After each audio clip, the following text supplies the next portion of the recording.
Olá, boa tarde. Sejam bem-vindos ao podcast Pode Se Cuidar, produzido pela turma do primeiro período de enfermagem da Faculdade Estadual do Rio Grande do Norte. Sob o eixo temático do adoecimento mental na sociedade contemporânea, na perspectiva biológica, individual e social. Os componentes aqui presentes são Laísa Júlia, Letícia Barbosa, Maria Eduarda de Castro, Maria da Conceição Macedo e David Fernandes. Quanto o tema do podcast, o nome, é referente a uma expressão nordestina da palavra pode, porque ela é usada recorrentemente como um termo de urgência, como algo a ser feito na hora, como, por exemplo, pode entrar, pode se sentar, como algo que denota como uma coisa a ser feita naquele momento. E a nossa saúde mental, ela é para ontem, ela é urgente, ela é uma coisa que merece atenção. Nesse sentido, a própria Organização Mundial da Saúde define a saúde mental como algo que vai além do corpo, além da ausência de doença, algo que é feito pelas relações sociais, pela relação do indivíduo com o ambiente externo. Então, nós mapeamos esses conceitos, nós mapeamos os assuntos referentes à saúde mental e embasamos as nossas citações, as nossas falas na pesquisa científica e vamos dar início à nossa discussão. Nesse sentido, a Organização Pan-Americana de Saúde fala que a saúde mental ela vai definir a prosperidade do indivíduo na sociedade, das atividades do dia a dia dele. Esse indivíduo ele vai ser útil se ele estiver bem das suas faculdades mentais. E a saúde da mente é tão importante que ela é reconhecida mundialmente como parte funcional do ser humano. Nesse sentido, a própria Organização da Saúde tem um planejamento de 2003 até 2030 sobre a saúde mental da população mundial, devido justamente à importância desse tipo de saúde. Só que nem sempre foi assim, nem sempre a sociedade enxergou desse modo. Ao longo da história nós temos episódios de eugenia, episódio de descrença, episódio de violência relacionada sobre a pessoa com doença mental. Nem sempre foi algo aberto à discussão. Na verdade, era algo, inclusive, que era omitido, que não era bem visto na sociedade, conforme até traz a cultura da teoria miasmática, que era uma teoria epidemiológica da Idade Média, em que os indivíduos costumavam esconder aquilo que não cheirava bem, aquilo que não caía bem, aquilo que não era bem visto pela sociedade.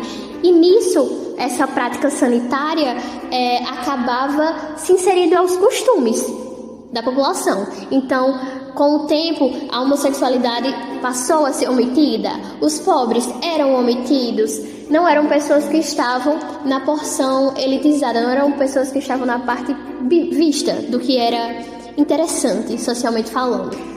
Então, a saúde mental também foi omitida, também foi oprimida.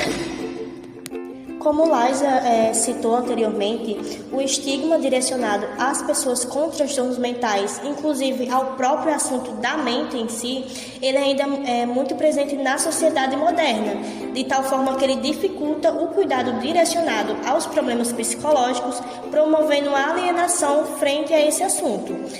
Um dos episódios de eugenia que Laísa falou, que são muitos presentes, é a tragédia do Hospital Colônia de Barbacena, que é comumente conhecido como o Holocausto Brasileiro.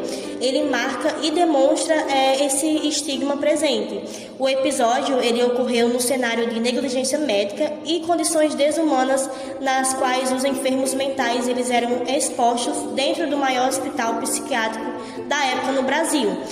Localizado na cidade de Barbacena, em Minas Gerais, foram registradas milhares de mortes em suas dependências durante o funcionamento. Grande parte dos indivíduos presentes já eram vítimas de outros preconceitos, como homossexuais, alcoólatras e pessoas com deficiência. Ou seja, esses grupos eles já eram tratados com preconceito voltado a problemas mentais. Eles foram submetidos a testes e procedimentos maléficos, como eletrochoques, sem anestesia, lobotomias, medicação em excesso e isolamento, além de passarem frio e fome. As necessidades significam, na prática, então, aquilo que o indivíduo ele necessita para o seu bem-estar, expressando no contexto de saúde mental por meio de tratamentos e a inclusão social, a fim de evitar o isolamento dos cidadãos com doenças psicológicas, sobretudo os de níveis mais graves, que demandam uma maior atenção, que dificultam a sua inserção social nos setores de educação, de emprego.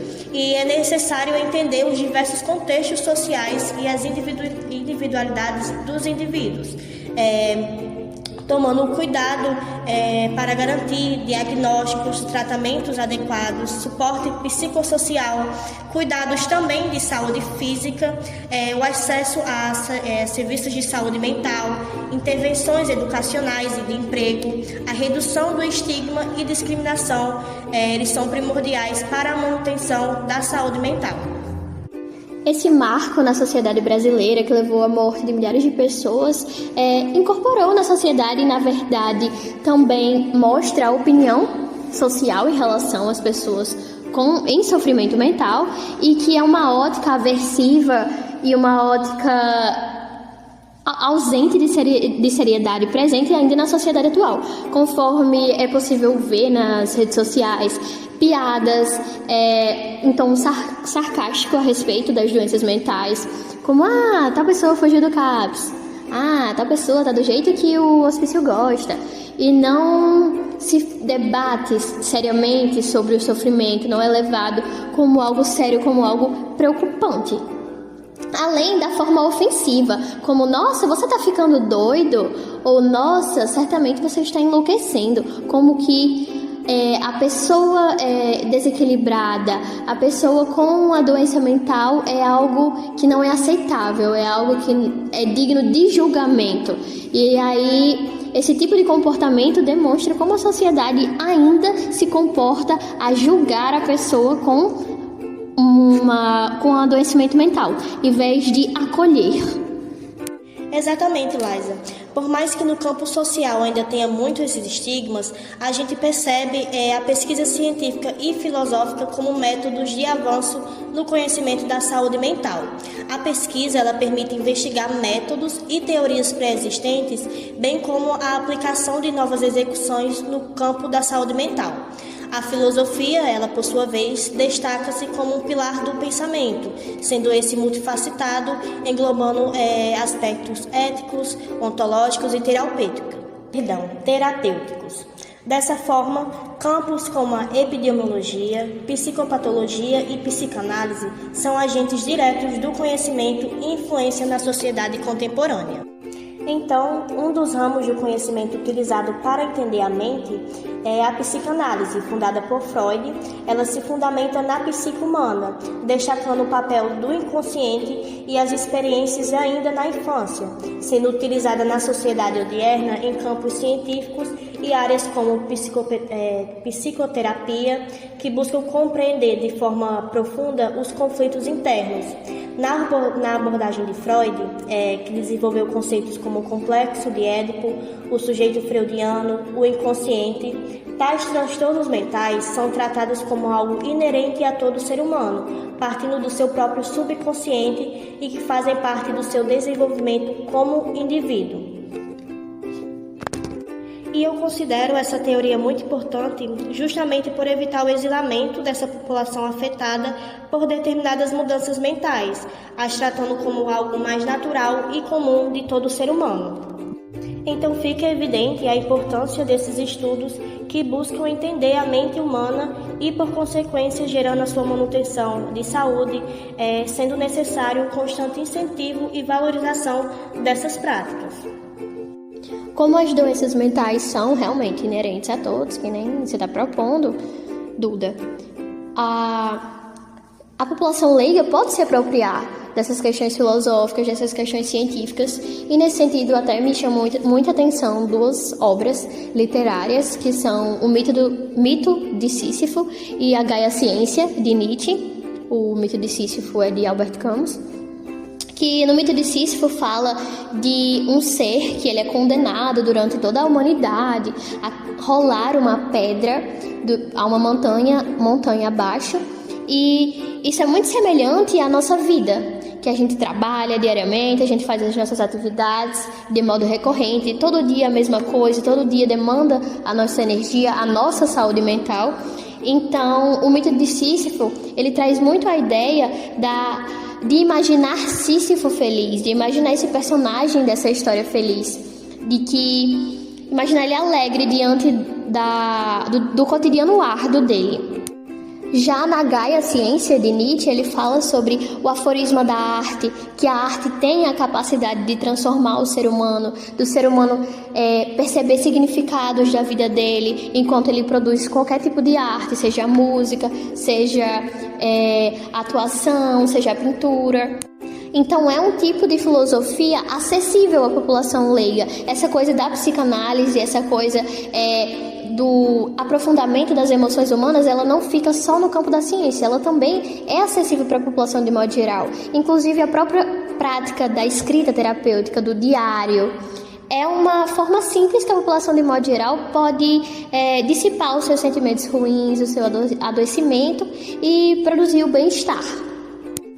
Então, Laila, a população é composta por diferentes tipos de indivíduos e cada um com seu grau de formação. Então, por mais que a filosofia seja acessível, nem sempre ela vai chegar a todos.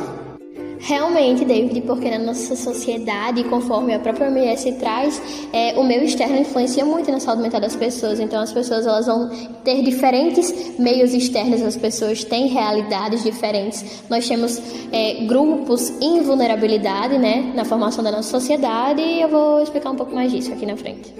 Quanto a isso, é fato que a sociedade conta com muitas lacunas de segregação, de preconceito, de discriminação, conforme foi dito por Duda. O próprio Hospital Psiquiátrico de Barbacena é um episódio de segregação